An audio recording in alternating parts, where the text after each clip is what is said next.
जय जगन्नाथ।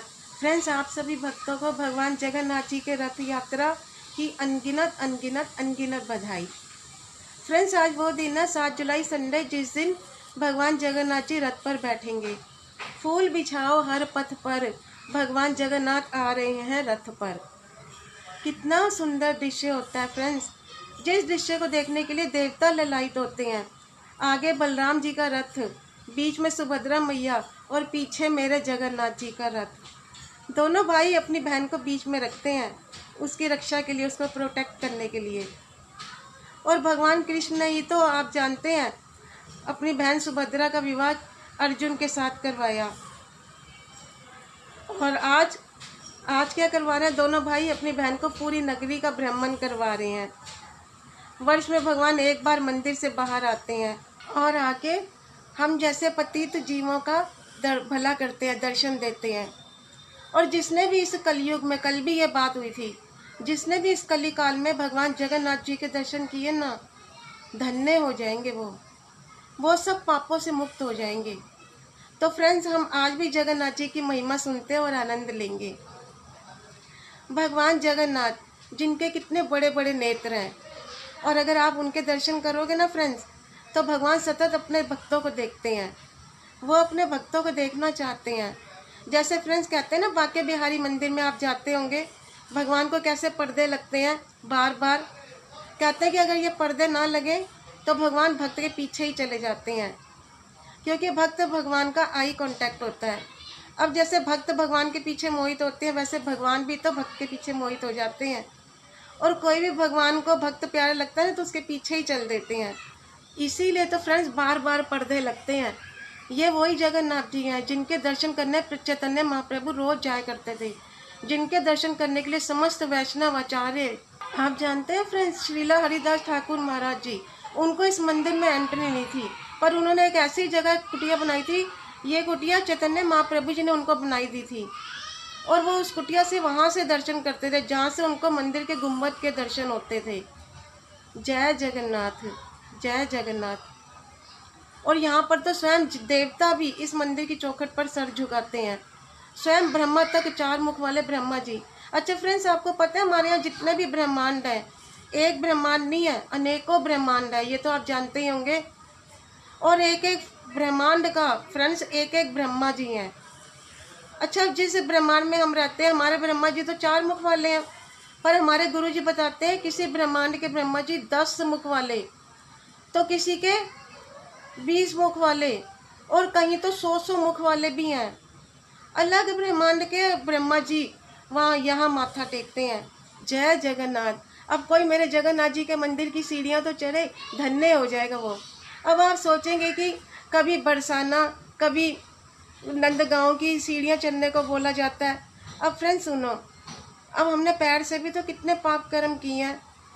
अब आप देखो, यही पैर हमारे कहाँ कहाँ नहीं गए। ऐसी ऐसी जगह भी गए हैं ना, जहाँ नहीं जाना चाहिए। अब देखो, चलते चलते वक्त भी कितने छोटे छोटे जीव जंतु, ये सब हमारे पैरों के नीचे आ जाते हैं। तो मतलब ये छोटे छोटे, मतलब कितने अपराध हमसे होते हैं। तो फ्रेंड्स, पैर से भी अपराध होते हैं। तो ये पैर अगर चलेंगे ना मंदिर की ओर, हमारे ईश्वर के दर की ओर, तो फ्रेंड्स एक एक पद पर एक एक यज्ञ का फल है। तो एक एक पग चल चल कर हम मंदिर जाते हैं, सीढ़ियाँ चढ़ते हैं, तो सोचो हमारे कितने पाप करते हैं। बहुत पाप करते हैं अगर हम तीर्थों में ठाकुर जी के धाम जाते हैं। कितने भक्त हुए फ्रेंड्स जगन्नाथ जी के, कितने ही भक्त। अब आप देखिए कर्मा बाई, उनकी खिचड़ी जो भगवान ने उस समय में खाई थी, आज भी भगवान जी को खिचड़ी का ही भोग लगता है। बताइए आप, कितने दयालु हैं हमारे भगवान। ठाकुर जी को 56 भोग लग रहा है, कहीं कहीं मीठे व्यंजन भोग लगते हैं, पर चिंता नहीं करना, मेरे ठाकुर जी को कभी भी शुगर नहीं होगी। क्यों? क्योंकि वो भगवान है। क्योंकि वो तो भगवान है और हम इंसान हैं, हम ज़्यादा मीठा नहीं खा सकते, लेकिन भगवान तो सब कुछ खा सकते हैं। जो भी भक्त मतलब उनको अर्पण करते हैं, भक्त कर रहे अर्पण और भगवान करे ग्रहण। लेकिन फ्रेंड्स, अर्पण करने में भाव होना चाहिए। ऐसा नहीं होना चाहिए कि थाली रख दी और घंटी बजा दी, ना हाथ जोड़ रहे हैं, ना विनम्र प्रार्थना कर रहे हैं। दीनहीन भाव से भगवान को भोग लगाना चाहिए। प्रभु स्वीकार करना। देखो फ्रेंड्स, मैं तो चाहती हूँ कि आप अगर भाव और चाव से खिलाएंगे ना, तो भगवान आपको भी अपने चरणों में स्थान जरूर देंगे, क्योंकि खेल ही भाव का है सारा। भाव से एक दाना भी भोग लगा ठाकुर जी स्वीकार कर लेते हैं। विदुर रानी जी के केले के छिलके देखो स्वीकार किए ना, और माता शबरी उनके तो झूठे बेर भी स्वीकार किए। बेशक से बेर झूठे थे, लेकिन भाव सच्चा था। और यहाँ केले के छिलके थे, केला नहीं था, लेकिन भाव सच्चा था। जय जगन्नाथ। अब देखो दुर्योधन के मेवे त्यागे, छोड़ दिए भगवान ने, भाव नहीं था ना। कहते हैं ना, जैसे बैंक में कभी कभी चेक बाउंस हो जाता है, ऐसे ही भगवान ने दुर्योधन के 56 भोग को बाउंस कर दिया, नहीं चाहिए। अब देखो वो चाहे तो हम अगर मंदिर में 100 रुपये भी दान कर देना, तो वो स्वीकार कर लेंगे, नहीं तो करोड़ों को भी वो ठुकरा देंगे, करोड़ों के चेक बाउंस कर देंगे। कई लोग तो ऐसे भी होते हैं जिनकी जेब में हाथ ही नहीं जाता, दान धर्म के नाम से दूर भागते हैं, साफ मना कर देते हैं। जन्माष्टमी हो, कोई भी नवरात्रे हो या कुछ भी मतलब हो, उनकी जेब में हाथ ही नहीं जाता, कहते हैं कि नहीं हम नहीं देते। या फलाने आयोजन किसी के लिए भी अगर उनसे कहो, कहते हैं कि नहीं मेहनत से पैसे कमाओ, तुम्हारे मंदिर के लिए कैसे दान दे दें। हमारे गुरुजी कहते हैं कि जो देना नहीं चाहता ना, उससे भगवान लेना ही नहीं चाहते। बात सिर्फ धन की नहीं है फ्रेंड्स, हर चीज़ की बात है। हर चीज़ के पीछे भाव होना चाहिए। मेरे हरि को वस्तु नहीं चाहिए, वस्तु के पीछे का भाव चाहिए। जैसे बैंक में कभी कभी चेक बाउंस हो जाता है, क्लियर नहीं होता है, ऐसे ही अगर हम अहंकार वंश या मजबूरी वंश भगवान को अर्पण कर दें तो वो बाउंस हो जाता है। तो दीनहीन भाव से मेरे नाथ भोग लगा रहे हैं हम आपको, आपका देवा आपको ही अर्पण कर रहे हैं। स्वीकार करना मेरे नाथ, स्वीकार करना। जो भी है, जो भी मेरी हैसियत है, हमने आपको भोग लगाया है। जय जगन्नाथ, जय जगन्नाथ, जय जगन्नाथ। फिर देखो, जो आपने थोड़ा भी भोग लगाया ना, स्वीकार हो जाएगा। आपने अगर एक छोटी सी थाली भी ली है ना, और उस थाली में दाल रोटी चावल सब्जी जो भी है, और साथ में एक छोटा सा गिलास पानी है, जल है, स्वीकार है उस गोविंद को, क्योंकि वो भाव से, चाह से, प्रेम से अर्पण किया आपने। दीनहीन भाव से सिर झुका के स्वीकार करना मेरे नाथ, तो स्वीकार भी होता है। नहीं तो 56 भोग ही है ना जो रिटर्न कर देते हैं, दुर्योधन को कर दिए ना। अच्छा सुनो, जगन्नाथपुरी धाम में एक माता रहती थी जिनका नाम था माता लांडी। तो वो भगवान जी को अपना पुत्र मानती हैं, मेरे पुत्र हैं वो, मतलब पुत्र रूप में उनको स्वीकार किया हुआ था। दिन भर में भोग लगते हैं भगवान जगन्नाथ जी को, सारे दिन कितने व्यंजन बनते हैं, मीठा भोग लगता है, भगवान सब ग्रहण करते हैं, मीठी आइटम्स होती हैं कितनी। ऐसा ना हो कि कहीं मेरे जगन्नाथ जी के पेट में दर्द हो जाए इतना खा खा के, अब तकलीफ भी तो ना हो ना। पर हमने तो कहा ना आपसे पहले कि भगवान को कोई तकलीफ नहीं होती, पर यह तो माता लांडी जी का भाव था। तो वो रोज़ क्या करती कि छोटी सी एक कटोरी लेती, एक छोटा सा डोना लेकर आती, मतलब नीम के पत्तों की पेस्ट बनाती, चटनी जैसे समझो, थोड़ी सी। नीम के पत्ते तो कड़वे होते हैं फ्रेंड्स, लेकिन प्रभु जी को हाथ में ऐसे रख के कहते हैं कि लो प्रभु जी भोग लगाओ। नीम के पत्ते कड़वे जिनका वो भोग लगाती। आप सोचेंगे ये कैसा भाव है, ताकि मेरे भगवान को, मेरे उस हरि को पेट में दर्द ना हो। अब देखो फ्रेंड्स, पत्ते कड़वे हैं, वस्तु कड़वी है, लेकिन भाव मीठा है। तो वो रोज मंदिर जाके भगवान को भोग लगाती। अब एक दिन वो हाथ में कटोरी लेके जा रही थी मंदिर, तो द्वार पार की नजर गई, उसने रोक दिया। उसने कहा क्या लेके जा रही हो? वो बोली मैं जगन्नाथ जी को भोग लगाने जा रही हूँ। कहे कि वो कि इसमें है क्या? तो उसने कहा ये नीम के पत्तों की चटनी है, ताकि पेस्ट है, मतलब ताकि मैं भगवान जी के पेट में दर्द ना हो। वो बोले क्यों, नीम के पत्ते तो बहुत कड़वे होते हैं। अरे भगवान को कड़वा भोग लगाओगी? अरे मीठे का भोग लगाओ, ये क्या लेकर आए हैं, वापस लेकर जाइए। अरे सुनो तो सही, भगवान को इतने भोग लगते हैं, उनके पेट में दर्द ना हो मेरे जगन्नाथ जी को, इसीलिए मैं ये लेकर आई हूँ। वो कह रहे हैं कि नहीं, ऐसा नहीं लगता हमारे मंदिर में, ये नहीं लेकर जा सकती। वो बेचारी तो वो रोते रोते घर आई और सोचती रही, मतलब लेटते लेटते रात हो गई। जैसे जैसे रात होने लगी तो उसकी कुटिया में तेज रोशनी होने लग गई। उसने देखा, देखते देखते सामने, अरे ये क्या, मेरे जगन्नाथ जी हैं। लेकिन जैसे ही वो खाट से उठकर वहाँ तक पहुँची, लेकिन जगन्नाथ जी अंतर ध्यान हो गए।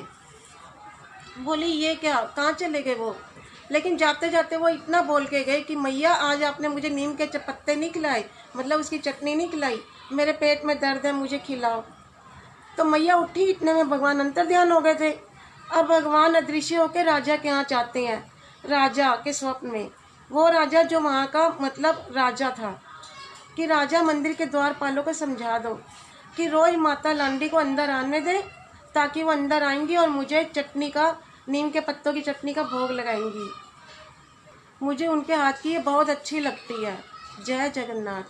फ्रेंड्स, एक बार की बात है कि समुद्र में बहुत पानी आ गया। वो जगन्नाथपुरी जो धाम है, वो गांव है जो, उसमें सारा पानी आ गया। लोगों के घर डूबने लगे। ये सच्ची कथा है, समझना आप। हमारे गुरुजी बताते हैं कि सारे भक्त भागे फिर भगवान जगन्नाथ जी के पास और हाथ जोड़ के कहने लगे, प्रभु प्रभु हमें बचाओ, समुद्र में सुनामी आ गई है, इतना पानी आ गया है। तब फिर फ्रेंड्स भगवान जगन्नाथ जी ने हनुमान जी को याद किया। हनुमान जी से कहा कि आप समुद्र तट पर तैनात रहिए, आप यहीं खड़े रहिए। हनुमान जी तो भगवान के भक्त हैं, बोले प्रभु जो आ गया। तो हनुमान जी समुद्र तट पर खड़े हो गए और कहा, प्रभु अब समुद्र का पानी नहीं आएगा। देखा, सारे भक्त खुश हो गए। जगन्नाथ जी ने उनके काम जो कर दिए। तो जगन्नाथ जी तो सबके काम करते हैं,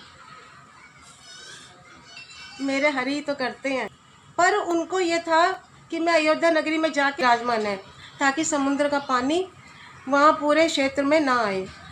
तो आज भी वो मंदिर, वो स्थान है जिस मंदिर पे बेड़ी हनुमान जी कहते हैं, हनुमान मंदिर। बेड़ियाँ बंधी हुई हैं हनुमान जी को। भगवान ने इसलिए किया कि भगवान हनुमान जी आप कहीं चले नहीं जाना, आप अयोध्या चले जाते हो बार बार बिना टिकट के। और हनुमान जी तो कैसे हैं, जय श्री राम, उड़ के चले गए। आप देखो कैसे समुद्र पूरा पार करके चले गए थे लंका। तो जय हनुमान जी को बेड़ियां बांध रहे हैं जगन्नाथ जी, तो वो कह रहे हैं कि वाह प्रभु, ये आप कैसी लीला कर रहे हैं। ठीक है, तो फ्रेंड्स आज भी विराजमान हनुमान जी। आपको पता है फ्रेंड्स, तो गुरु नानक देव महाराज जी भी जगन्नाथपुरी धाम में गए। जी हाँ, वहाँ पर भी होते हैं उनके दर्शन, बहुत सुंदर दर्शन। चैतन्य महाप्रभु जी भी बहुत समय तक जगन्नाथपुरी धाम में रहे। बड़े बड़े आचार्य, महापुरुष, मतलब सभी जगन्नाथपुरी धाम में गए हैं। अगर आप भी गए ना कभी जगन्नाथपुरी धाम, तो वहाँ बेड़ी हनुमान जी के दर्शन जरूर करना। तो फ्रेंड्स, उस नगरी के राजा जब थे वो, तो उनके स्वप्न में आए थे जगन्नाथ जी और उनको बोला कि माता लांडी को बोल दो, कि अपने द्वारपालों को बोल दो कि वो उनको मना ना करे, वो रोक देते हैं द्वार पर। तो राजा ने ये बात स्वप्न में सुनी, लेकिन अगले ही दिन वो सवेरे उठकर अपने द्वारपालों को बुलाया उन्होंने और समझाया कि कल जो माता लांडी नीम के पत्तों की चटनी लेकर आई थी, उसको कभी नहीं रोकोगे आगे से। तो ये भगवान जगन्नाथ जी की आज्ञा है। तो फिर बाद में राजा माता लांडी के घर में जाते हैं और माता से कहा कि हे माता, द्वारपालों से जो गलती होगी मुझे माफ़ कर दो, क्षमा कर दो, और अब आप रोज़ नीम के पत्तों की चटनी भगवान को भोग लगाना, क्योंकि जगन्नाथ जी को आपके नीम के पत्तों की चटनी के बहुत अभिलाषी रहते हैं।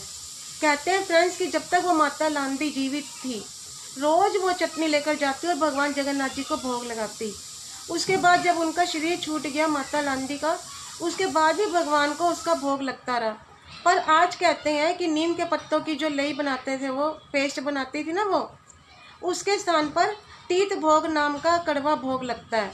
तीत भोग कोई कड़वी चीज़ होती है, तो भगवान को इतना सा भोग लगाया जाता है। क्यों? क्योंकि भगवान दिन भर जो भी ग्रहण करते हैं तो पेट में दर्द ना हो।